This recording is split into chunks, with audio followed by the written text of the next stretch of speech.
नमस्कार दोस्तों, कैसे हैं आप सभी लोग। मैं उम्मीद करता हूँ आप सभी लोग स्वस्थ होंगे, मस्त होंगे, अपने घरों में होंगे।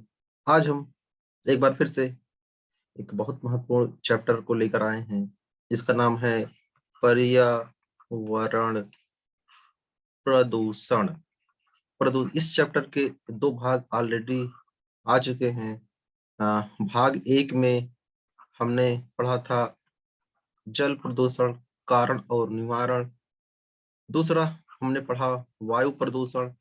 वायु प्रदूषण क्यों होता है इसको पढ़ा, इसके कारण और निवारण, इसके प्रभाव को हमने समझा जाना। और आज की बारी है एक नए तरह के प्रदूषण की।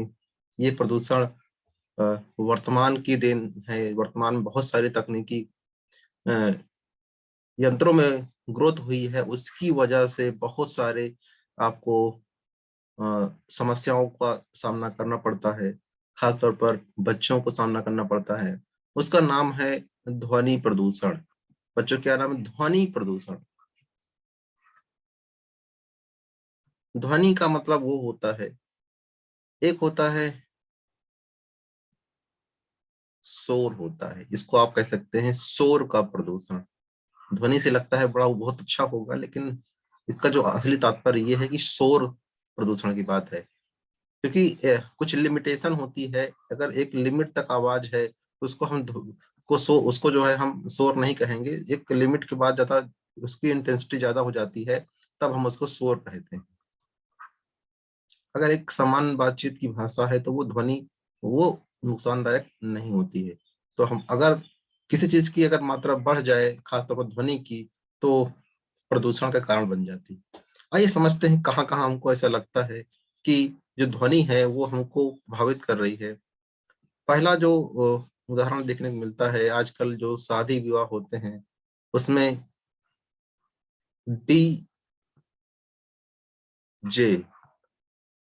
या डिस्क जैक इसको बोलते हैं सर, मतलब डीजे होता है। डीजे जहां भी बजते हैं वहां पर काफी ज्यादा मात्रा में ध्वनि प्रदूषण होता है।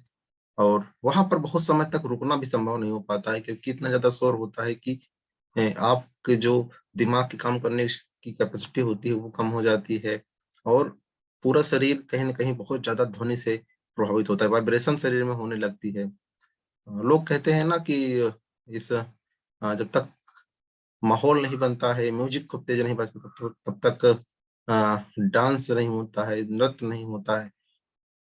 लेकिन वो जो जबरदस्ती का वाइब्रेशन है वो हमारे लिए कहीं भी अच्छा नहीं है। ये जो ध्वनि होती है वो हमारे कानों में बहुत अजीब ढंग का आभास कराती है। थोड़ी देर तक धीमी ध्वनि, धीमी आवाज भी ठीक से सुनाई नहीं देती। अगर आवाज बिल्कुल धीमी है तभी भी हमको सुनाई नहीं पड़ती। वास्तव में जो ध्वनि होती है, ध्वनि का कानों पर और मस्तिष्क पर बहुत ही एडवर्स प्रतिकूल प्रभाव पड़ता है। यानी कि नुकसान होता है। क्या होता है? नुकसान होता है। अगर अपने मस्तिष्क को खराब करना चाहते हैं, कान को खराब करना चाहते हैं, तो इस तरीके के फंक्शंस से बचें, नुकसान ना होने दें। क्योंकि वह ध्वनि जब जो कानों और मस्तिष्क पर प्रतिकूल प्रभाव डालती है, उसको हम क्या कहते हैं? शोर कहते हैं। और यही शोर ही ध्वनि प्रदूषण है। तो हमने समझा ध्वनि प्रदूषण यानी कि शोर क्या होता है।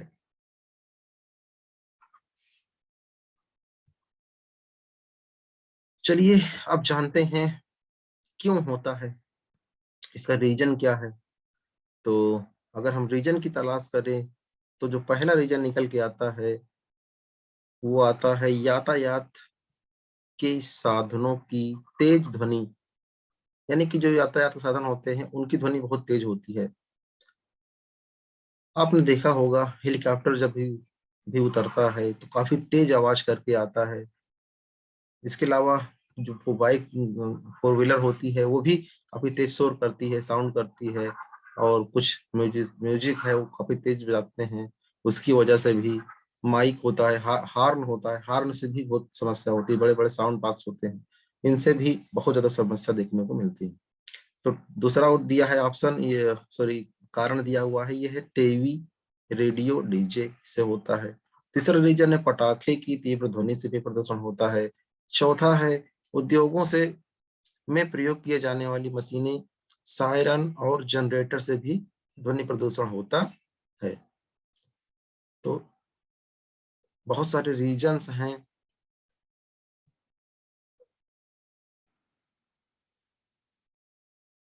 चलिए अब देखते हैं अगला रीजन, प्रकृति में घटने वाली कुछ प्राकृतिक क्रियाएं, जैसे कि बिजली कड़कना। बारिश के मौसम में बहुत तेज शोर होता है जब बिजली कड़कती है। दो बादल, एक पॉजिटिव बादल बादल और एक नेगेटिव बादल जब एक दूसरे के संपर्क में आते हैं तो यहाँ पर बहुत ज्यादा चमक पैदा होती है, इसी को बिजली कड़कना कहते हैं। तूफानी हवाएं चलती हैं, जब बहुत तेज हवा चलती है जिसको हम तूफान कहते हैं। और ज्वालामुखी जब फटती है तो बहुत ज्यादा ध्वनि प्रदूषण होता है। किंतु ये घटनाएं क्या होती हैं, बहुत कम समय के लिए होती हैं और इनका दुष्प्रभाव कम होता है। हालांकि होता है लेकिन लगातार नहीं होता है, क्योंकि कुछ समय के लिए होने के बाद ये जब प्रदूषण रुक जाता है, घटनाएं रुक जाती हैं, तो प्रदूषण बिल्कुल से सामान्य हो जाता है। चलिए देखते हैं ध्वनि प्रदूषण से होने वाले कौन कौन से प्रभाव हैं, इसका प्रभाव क्या पड़ता है। क्योंकि जब तक हम प्रभाव नहीं जानेंगे उसके बारे में हम हमारी जो जानकारी है कहीं ना कहीं सीमित ही रहेगी। चलिए जानते हैं कौन कौन से प्रमुख प्रभाव हैं। अगर हम बात करें, पहला प्रभाव जो हमको देखने को मिलता है वो है ध्वनि प्रदूषण से आंशिक या पूर्ण बहरापन की समस्या होती है। यानी कि आपके कानों की सुनने की क्षमता समाप्त हो सकती है, या तो पूर्ण रूप से या तो थोड़ी सी। लोग ऊंचा सुनने लगते हैं, इसका भी रीजन ध्वनि प्रदूषण ही होता है। नेक्स्ट जो दूसरा दूसरा प्रमुख प्रभाव है वो है मानसिक तनाव हो जाता है, सिर दर्द होता है और चिड़चिड़ापन की शिकायत होती है, अनिद्रा होती है। ये सारी समस्याएं देखने को मिलती है। अधिक शोर में रहने वाले व्यक्तियों में क्या समस्या और आती है, वो होती है बीपी, रक्तचाप के बढ़ने व दिल का दौरा पड़ने की संभावना भी काफी बढ़ जाती है शोर में होने से। नेक्स्ट है अधिक शोर होने के कारण पशु पक्षियों को भी अपना आवास छोड़ना पड़ जाता है। यानी कि अगर जहाँ अधिक शोर होता है वहां पशु पक्षी भी नहीं रहते हैं, वो छोड़ के स्थान वहां से चले जाते हैं। आइए कुछ फैक्ट भी जान लेते हैं। जो ध्वनि की तीव्रता होती है उसको डेसिबल से नापते हैं, और हम अगर 80 डेसिबल से अधिक तीव्रता की ध्वनि अगर सुनते हैं तो हमारे कानों में उसका खराब असर पड़ता है, विपरीत असर पड़ता है। यानी कि 80 डेसिबल या उससे कम की ध्वनि है तब तक हमारे कान सुरक्षित है और बहुत ज्यादा नुकसान होने की संभावना नहीं होती है। लेकिन 80 प्लस होने पर बहुत ही घातक परिणाम हमको देखने को मिलते हैं। तो हमने पहले जाना कारण क्या है ध्वनि प्रदूषण का, और उसका प्रभाव जाना कि बहरेपन की, अनिद्रा की, या फिर दिल के दौरे पड़ने की, बीपी हाई होने की। इसके अलावा पशु पक्षी अपना प्राकृतिक आवास छोड़ के हटने के लिए जाने के लिए मजबूर हो जाते हैं। तो इस तरह के प्रभाव हमको देखने को मिलते हैं। अब अगर समस्या है तो सोल्यूशन पर भी फोकस करना बहुत जरूरी है। तो चलिए समझते हैं कि कौन कौन से सॉल्यूशंस हो सकते हैं। तो यहाँ अगर हम बात करें कि कौन कौन से सॉल्यूशंस हो सकते हैं, तो पहला जो सॉल्यूशन है वो सॉल्यूशन है नंबर 1 की बात करें, वाहनों में तीव्र ध्वनि वाले हार्नों को प्रयोग नहीं किया जाए।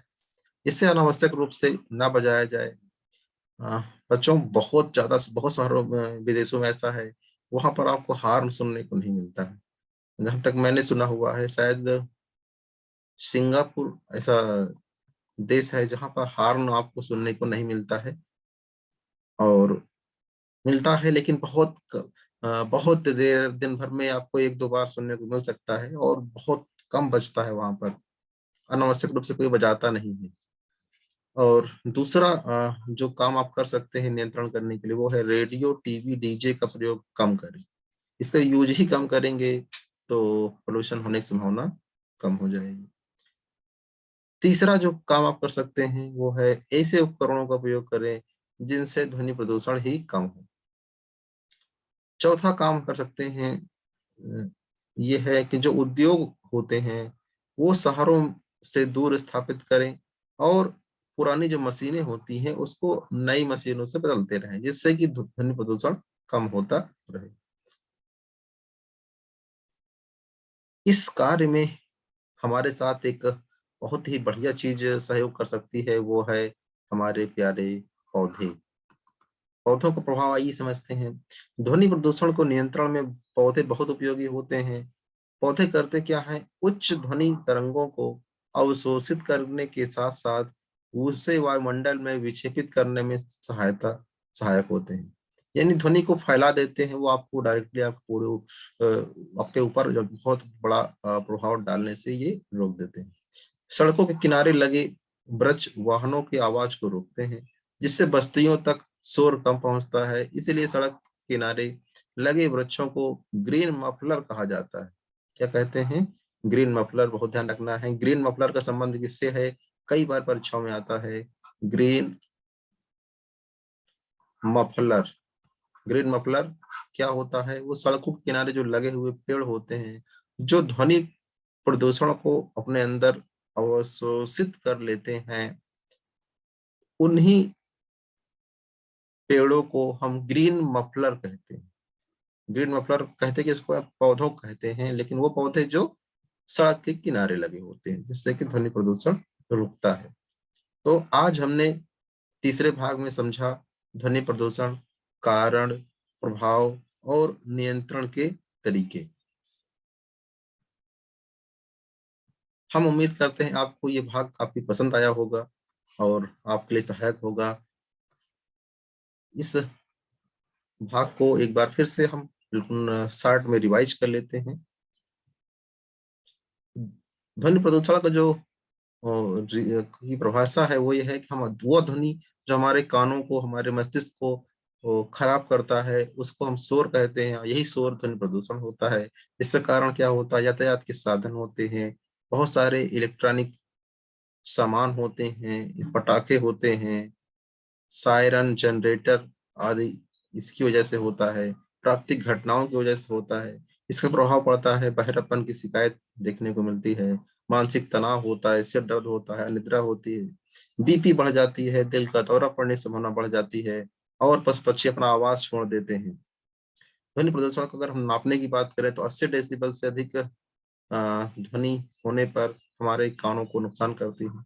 इसको नियंत्रित करने के लिए हमको हॉर्न कम से कम प्रयोग करना चाहिए, रेडियो, टीवी, डीजे आज का प्रयोग कम करना चाहिए और कम प्रदूषण करने वाले उपकरणों का प्रयोग करना चाहिए। पुरानी मशीनों को बदलते रहिए और रोड के किनारे किनारे पेड़ों को लगाते रहिए जिससे कि पेड़ ग्रीन मफलर की तरह काम कर सकें और हमको ध्वनि प्रदूषण के दुष्परिणामों से बचा सकें। सो आज के लिए बस इतना ही। अगले भाग में मिलते हैं कल। तब तक के लिए पढ़ते रहिए, बढ़ते रहिए। Thank you. God bless you.